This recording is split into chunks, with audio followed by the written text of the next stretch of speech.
Hi everyone, so this is our quiz 2 sort of recap video.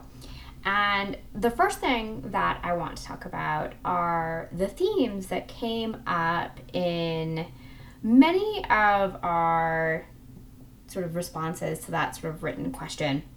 I'm really only going to talk about the two most common ones. In some sense, I feel like there were a lot of ways in which what many people said could kind of be related to either one or two. There, again, wasn't like a right or wrong answer necessarily about which answer you should have put or what theme you should have put forward. It was really more just about your ability to say, oh, well, I'm going to choose this theme and here's why. And here's why I think this is kind of like really like a sort of important to understanding sort of the period as a whole. The most common response was one of the ones that I had suggested about increased standardization. And essentially that, as we see the number of titles and just kind of like the printing output expand and like see this sort of like development of a market for books, we see increasing standardization among the ways in which people want to print books.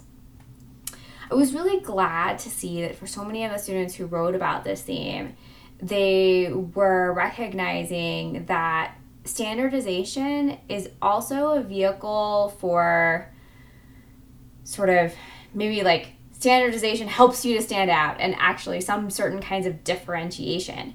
So when we were first reading the Eisenstein chapter on when she talks about standardization, she really likes to make this like to say that like actually standardization and diversity are in some ways the flip side of the same coin.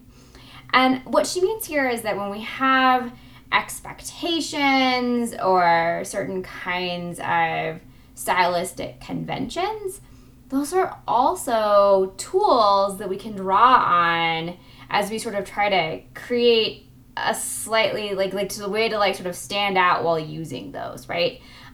So these kinds of stylistic conventions can be really useful in sort of playing with when you're trying to establish a trademark or a brand. And I think it's also really important that these are really only possible when more generally there are expectations about what things are likely to look like or should look like. And in that sense, we can kind of start to see the beginnings of sort of this like development of print culture and these early expectations and emerging norms surrounding the trade. The next most common theme from the quiz was navigating sort of power structures. And I think in some sense, the way to sort of think about this is that it's really about managing certain kinds of risk and also just recognizing like there's just some sense in which so many people who were involved in the trade at this time, they just had no control over so many of the things that affected their businesses. I mean, everyone in the trade, and really, everyone at the time was subject to a wide variety of factors and influences that were entirely outside of their control.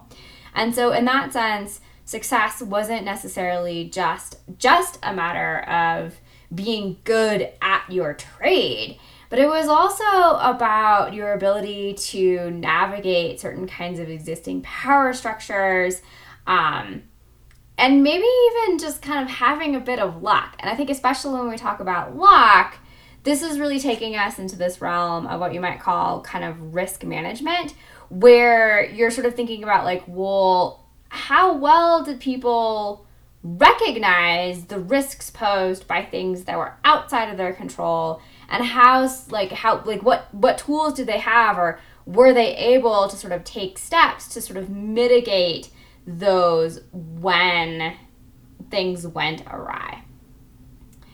So those were the two most common themes. I thought everyone actually did really pretty well on the quiz. I did want to talk about two other questions on the quiz that when I was looking at the quiz statistics, again, these were the ones that students were a little more likely to miss on their first attempt. And the first one that I want to talk about is the question about early commercial development of the printing trade as a whole was heavily reliant on the quality of. And I think the really important thing to draw on here was as a whole, because the options were ability of master printers to clamp down on piracy from smaller competitors. That was certainly very important to master printer successes, but I certainly think when those kinds of things happened, it didn't affect the trade as a whole. And in some sense, it might have actually been a kind of healthy competition, or piracy hurt certain printers, but not everyone, right? So this isn't a sort of feature of the trade as a whole. Trade with the continent? No, not as much. We're going to talk a little bit more about that in the next question that people were more likely to kind of miss. The harvest? Yes. The harvest was just this sort of annual event that could go well or badly, and when it went badly, everything suffered.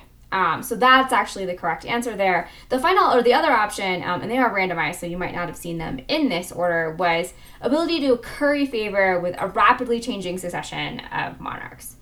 And that is true that it was an important feature of what was happening. But again, when we're thinking about the trade as a whole, usually what ended up being the case is that some people were targeted more than others depending on the particular, and more sort of subject to how that was going to go.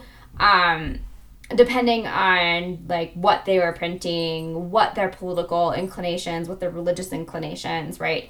So it was a little bit more targeted and, again, less wholesale. But the harvest was just this annual, oh boy, how's it going to go event that could really have a big impact on the trade as for everyone. The next question is kind of related to the option there where we're thinking about trade with the continent, and it was this true-false question about flows outward from London.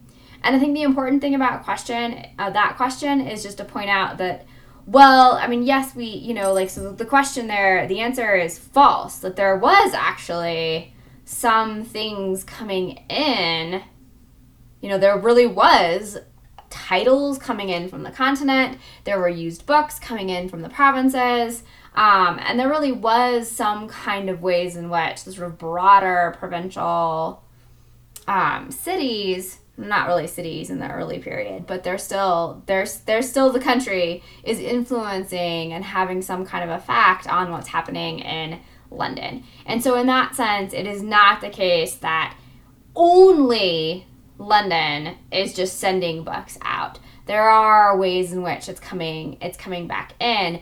And I think it's really easy, given how much we've talked about the sort of the ascendancy and the primacy of London, to overlook the fact that London didn't operate, it wasn't just London, right? Instead, there were ways in which there were important factors coming in as well.